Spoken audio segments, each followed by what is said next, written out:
Hi everybody, my name is Pulkit Chabda and in this video we'll be discussing the next problem of this Codeforces round 636 to 3, which is E weights distributing.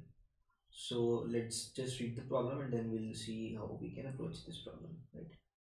We are given an undirected unweighted graph consisting of n vertices and m edges, which represent the map of Burtown, and the array of prices of length m. Okay, so basically the length of the array of prices p is equal to the number of edges. It is guaranteed that there is a path between each pair of vertices. So by this it means that the graph is basically connected. It has just one connected component, right?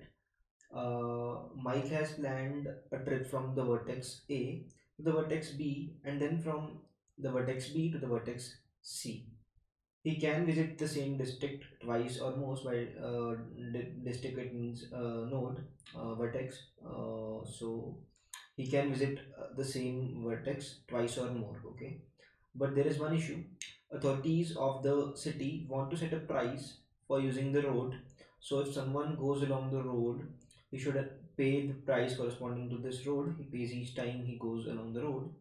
The list of prices that will be used P is ready, and they just want to distribute it among the roads in the town in such a way that the price from each such that each price from the array corresponds to exactly one road. Okay, you are a friend of Mike and suddenly a mayor of Burtown and want to help him to make his trip as cheap as possible. So basically, we want to distribute the prices in the array P to the roads in such a way that if Mike chooses the optimal path, then the price of the trip is minimum possible.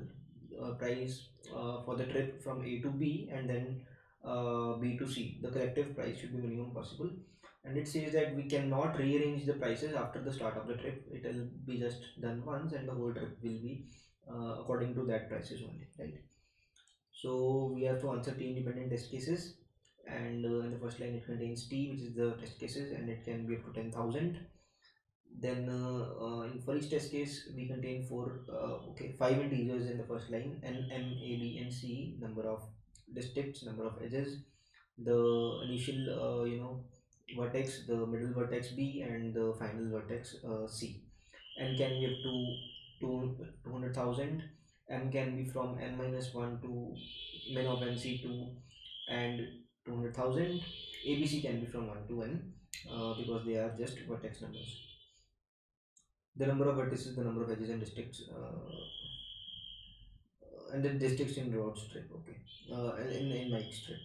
The second line of the test case consists of m integers p1 to pn, representing the prices that we have to choose for the edges, and then it basically contains of m lines, and each line tells us about ith edge. They are indirected. The edges are undirected, and it basically says that there are no loops or multiple edges, and for each pair there are no pairs vi ui, and vi and ui are not equal anytime, right? So it is guaranteed that the graph is connected, right? It is guaranteed that the sum of n as well as m does not exceed 200,000 over all test cases. So for each test case, we have to print the minimum possible price for the trip if we distribute the prices between edges optimally. So these are some test cases that you can have a look around. I'll be directly jumping to the solution. I'll just copy it down. I'll be jumping to the solution now.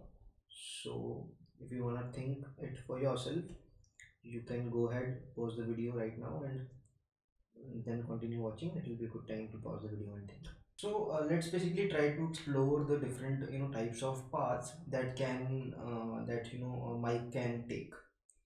Now it has to go from A to B and then to C.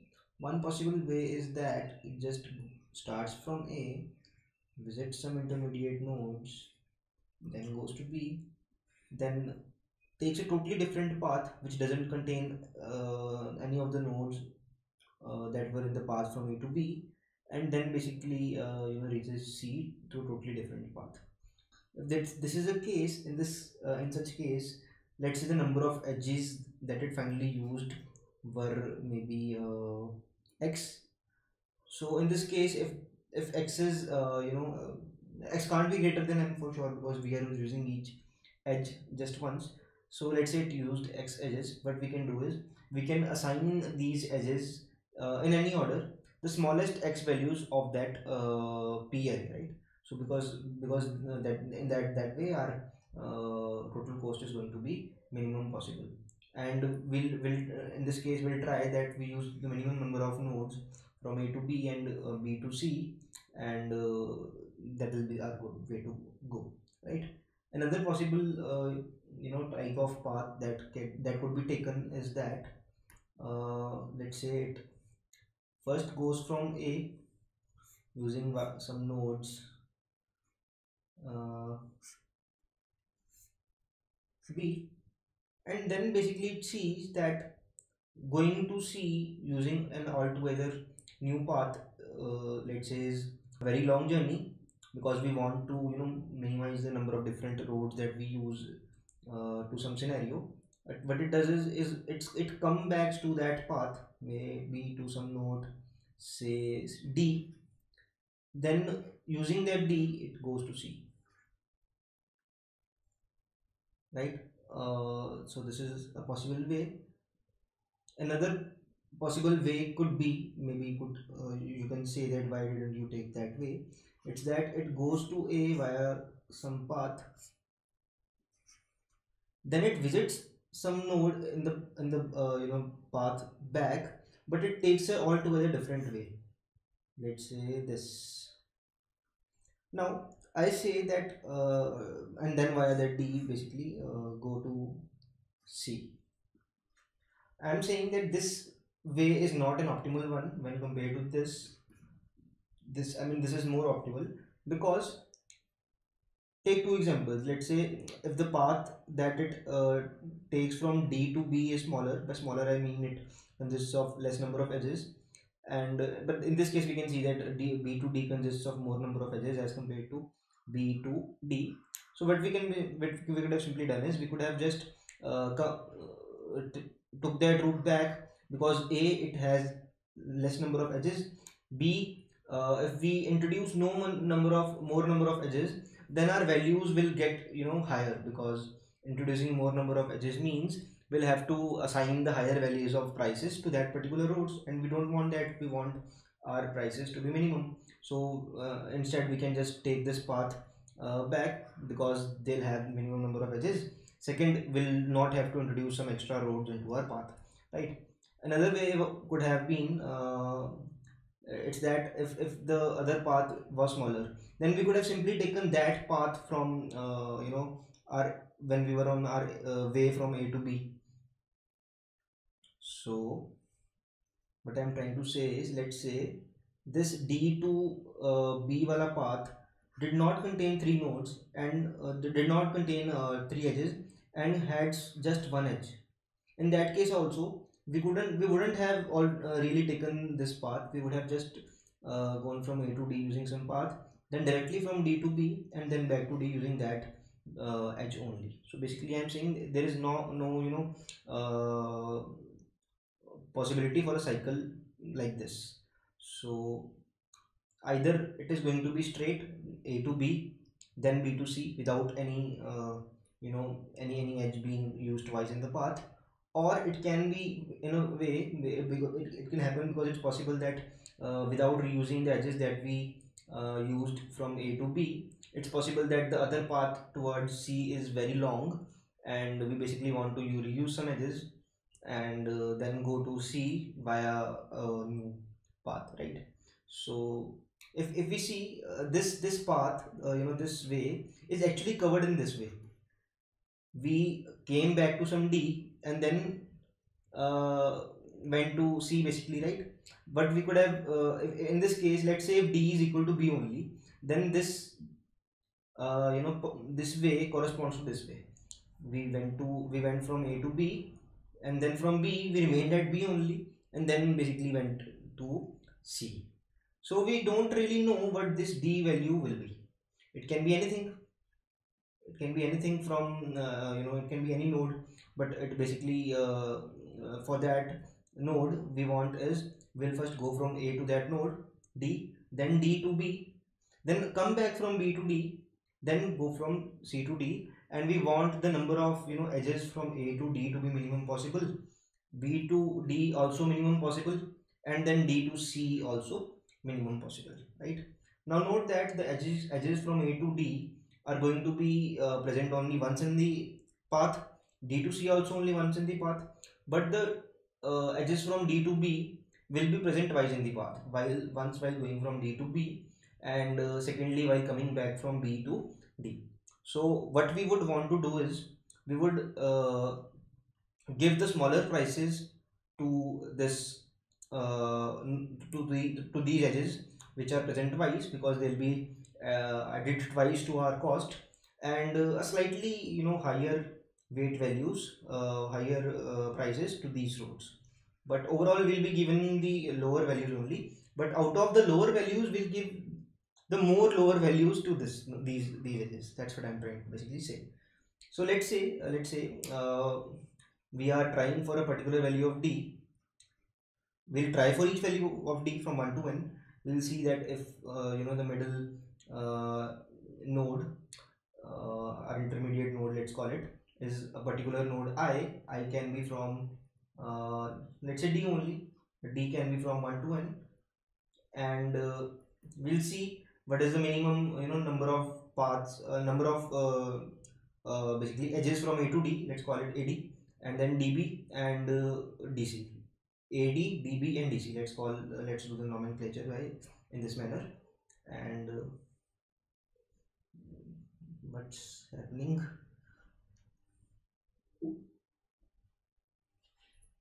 I don't really know.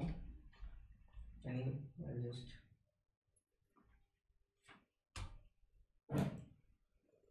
just draw it here. If we sort our prices array, let's call it P. We know that what we can do is we can the first one to BD values, DB values will be assigned to the edges from between D and B. Then DB plus 1 to next AD values to AD. Then AD plus DB plus 1 to next DC values to the edges between the path D in the path D and C. So in this case we know that this range from 1 to dB sum is going to be present twice in our cost, and these two are going to be present once in the cost. So our answer can be basically prefix of, let's say we maintain a prefix array, prefix of dB plus prefix of dB plus AD plus DC, right? So in this manner our this range will be added twice to the sum, and these will be added once to the sum, and we'll do that. We'll check this value for each possible value of d. We'll get the minimum out of them, and that is going to be our answer, right? We'll do this only if the value of dB plus AD plus DC is less than m, less than or equal to m. If it's greater than m, it means that there is something wrong. We are using way too many edges. There will always be some way to use less number of edges, and basically reduce the answer further. Now let's try and write the code for this algorithm that we just thought of. Just copy the test cases, new file. I'll just first take input of the number of test cases. Then I am getting the 5 values, which are n m a b c in n m a b c, right? And then I'll be getting the prices. Let's say make an array of size m of type int for and I equal to 0, I less than m plus I, c in p of I. Also, I'll just sort this array because I'm just going to need the sorted one. uh, then I'll be getting my edges while m minus minus int u v c in u v adjacency of u dot pushback v and adjacency of v dot pushback u, because it's an undirected edge. We'll just define vector int adj of size 2 into 10 raised to power 5 globally, because I'll need to use it in another function 2 3 4 5. And we'll also have to make sure that it does not the values of the next test case does not the values of the current test case do not affect the values of the next test case. So I'll just do adj dot clear before every test case, right? After this, I'll just proceed to calculating the answer. To calculate the answer, I basically need the value the minimum distance of each node from A, B, and C. By minimum distance, I mean the path's length, which contains minimum number of nodes in between. So I'll just treat this graph as unweighted undirected graph and apply BFS. I have already copied down the code for BFS because I knew it will come handy. Uh, this is the code. Just define the q vector bool. It will tell me if I use the current element or not. Distance array, it's standard BFS. I think you can find the algorithm anywhere on the internet. You should do that. I'm not going to explain it right now. I'll just use this global variables as well because I just see that it's using n internally, right? Now I'll call, let's say vector int ad equals to BFS from A. Let's say BD BFS B, and parallelly CD equals to BFS C. So we have the vector for minimum distances from A, B, and D. I'll just initialize my answer as infinity. I'll just then keep on taking the minimum. I'll iterate for the value of D. Let's say I. Okay, let's say D only, doesn't matter. Yeah. Now for this value of D, I know the total nodes that I will be visiting once will be let's say id equals to ad of d plus bd of d plus cd of d, right? And the one extra the nodes that the edges that I'll be visiting one more extra time are going to be bd of d, right? So if the total number of edges that I'll be visiting once are greater than m, if the sum of these is greater than m, if id is greater than m, continue, we'll find a better way. If not, I'll say that my answer here is int current equals to extra,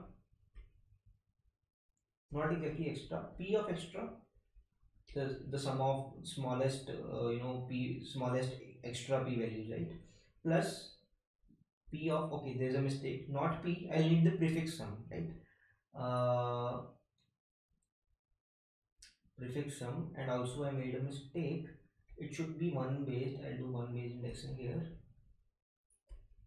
and I'll sort it from 1 to m plus 1. I'll say p of 0 equals to 0. This is the case if d value is equal to b only. In that case, I'll be accessing if the d value is equal to b only, in this case the value of extra is going to be 0. So that is why I did one based indexing. So there is an index 0 with a valid value. So what I'll do here is for p of I plus equals to p of I minus 1, for converting the p array to the prefix sum array. The indices will be from 1 to n. Now it is going to be p of ext plus p of id, right? Then I'll say answer equals to main of answer comma current, right? And I'll just print the answer simply. Let's check it for the sample test cases. Okay, there is some mistake. Request for member Oh yeah, this vector, this is not actually a vector. What I'll do is I'll iterate from 1 to n and I'll clear adji, because adji is a vector, but adj is an array of size 2 into 10 raised to power 5 plus 1. Okay, okay, it says infinity only. Why is that? Let's see. Mhm.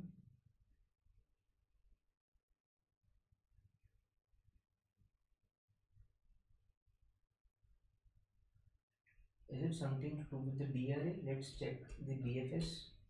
C out AD of I.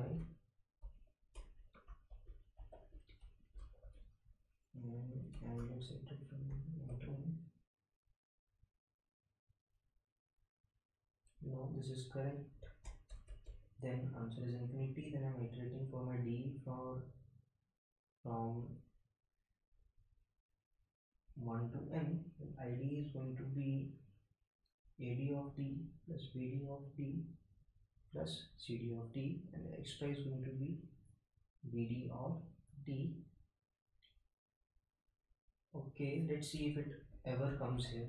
C out I.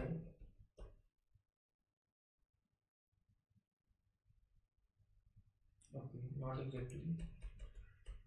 Okay, I got the mistake. This m value will basically reduce to 0 while I am doing this m minus minus. So let's say m value equals to m, and here I'll use m value instead of m.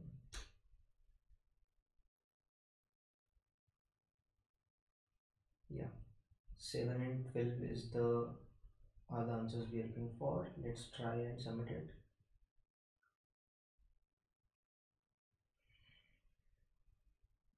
E. In the meanwhile, I'll go through the code once again. I'll try to explain it. We get the input, we sort the p values, because we are interested in the sorted values. We calculated the prefix sums for the sorted values. Then m value is initialized as m, because I am making this m0 by the end of this loop. Taking input again, then I'm calculating the minimum distances. uh, by distances I mean a path with minimum number of nodes in between, nodes or edges, whatever, for A, B, and C to every other node, right? Then initialize the answer as infinity. Then iterate for each D, because we just concluded that our path is going to be of the way like this, from A to D, then D to B, then again back to D, then to C. And we just saw that why this can't be the case, and this case is also going to be a sub case of this only when the value of D equals B. Then we'll iterate, and then for each case we'll see what will be our total cost in this case, and we'll keep taking the minimum value, right? I hope the solution is clear. If something is clear and unclear, you can post down a comment. Yeah, it has been accepted, and I'll try to basically respond. So this was it for this video, guys. See you guys in the next one. Thank you.